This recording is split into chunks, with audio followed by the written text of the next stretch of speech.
Well, the conflict has left people stranded all over the Middle East as airspaces remain closed down across much of the region. And that includes some travelers from right here in Central Florida. I want to bring in right now Jeff Allen. Jeff, I know today you spoke with an Orlando woman who's stranded in the Middle East right now with no immediate way to get out of there. Yeah, Tammy, Sarita Maharaj and her family, they were traveling to Thailand for a vacation there, but they had a stopover in Qatar. And unfortunately, that stopover was right when this conflict broke out. And now they are stranded there indefinitely. So basically, I want to show you where they are in relation to where all of this happened. They're basically in that war zone right now. In fact, where they are in Qatar, they're right there in the capital city of Doha. It's right there. They're just about 150 miles across the Persian Gulf from the southern coast of Iran. So really close. There's been missiles that have been traded back and forth through this entire area.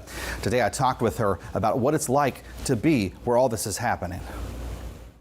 Missiles flying through the sky above her hotel. Oh, that's 4 of them. Sarita Maharaj captured this video on her phone. We could see, feel, hear it. It was extremely scary. She and her husband, her parents, and in-laws, all who live in Central Florida, were only supposed to stay in Qatar for one night on their way to Thailand.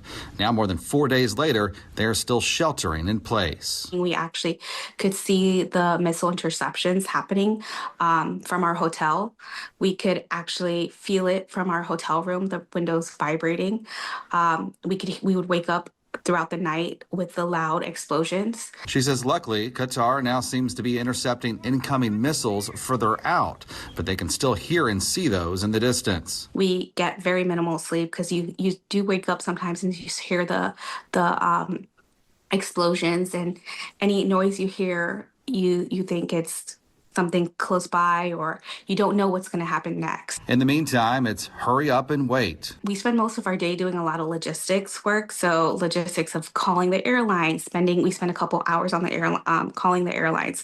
We've spent as long as like 3 hours on hold trying to get new flights rebooked or get information about our flights. But so far, no word on when Airspaces will open back up or when they'll get a flight out. It's really scary. It's nerve-wracking. We've never experienced anything like this. She says for now, the Qatar government is paying for their hotel and food, and they are working to stay in touch with the U.S. Embassy. We haven't received any further information that they've provided.